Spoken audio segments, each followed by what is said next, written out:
Surono, Nazril Ilham Pratama bin Popo Ahmad Husairi,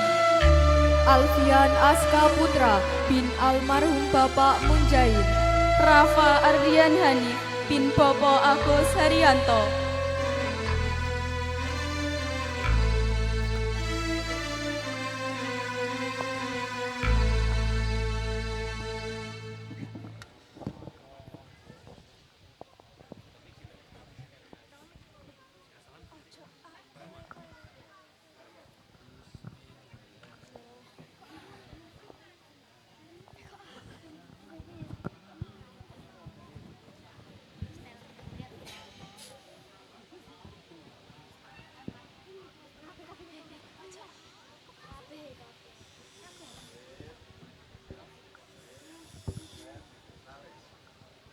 Assalamualaikum warahmatullahi wabarakatuh.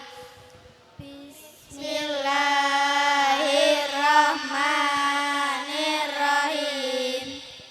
Alhamdulillah kita muji ing Gusti Allah. Shalawat salam muga tetep ing Rasulullah. Sawise wong Islam kudu ngerti carane anggone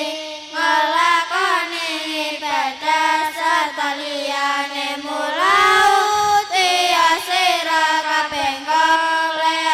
ilmu fikih supaya bisa gawe selamat awakmu jalaran. Ilmu fikih iku ilmu kang perlu kanggo nglakoni ibadah sunatan fardu ya Allah. Mugi panjenengan paring karidan kita badhe ngertosi fikih sawik kawitan senajan kanthi cara mawi bahasa Jawa, namun mugi ya Allah paring kemanfaatan saben wong Islam kudu ngerti rukun kang lima serta ngerteni maring kabeh hukum kang lima rukune Islam, syahadat, salat, lan zakat, puasa, lan haji ing Makkah yen duwe raketine arane hukum fardu sunat lan haram makruh lan mubah iki kabeh hukume Islam. Saben wong Islam kudu ngerti rukun kang lima serta ngerteni maring kabeh hukum kang lima rukune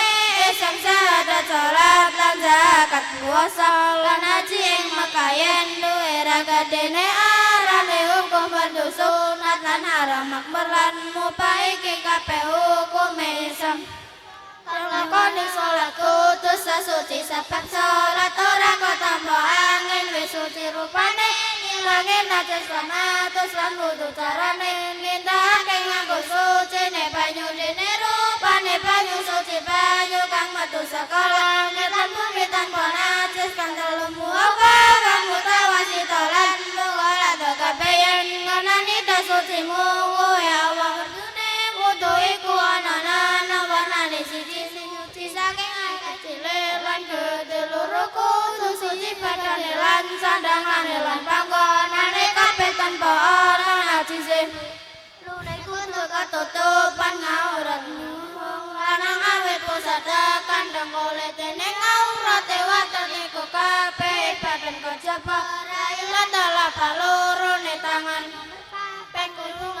wektune salat nomor ping 5 iku madhep ing kiblat nomor ping 6 syarat rukune kabeh kang wis ketutur dhuwur iku syarate perkara kang batalke salat iku salat suci ngomong cara senajan durung jelas ora panggawean kang akeh nuli-nuli kaya mlaku lan ngeplak lemut kang bola bali hadas cilik lan gedhe iku kang nomor 3 papat kono najis ora bisa dimahuli ora nutupi aurat nalika salat nomor kaping 6 iku wae niat pitungo kekebet nomor 8 ning mangan nomor 9 ngombe nomor 10 guyonan 11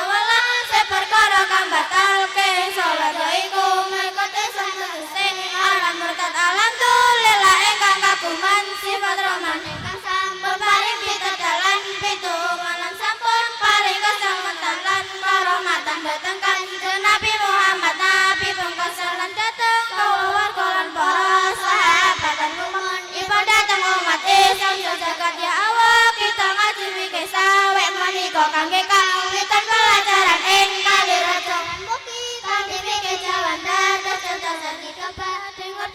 tasike jembar amin ya Allah amin kita nyuwun hati kecawan cuplikan menika sampun tamat.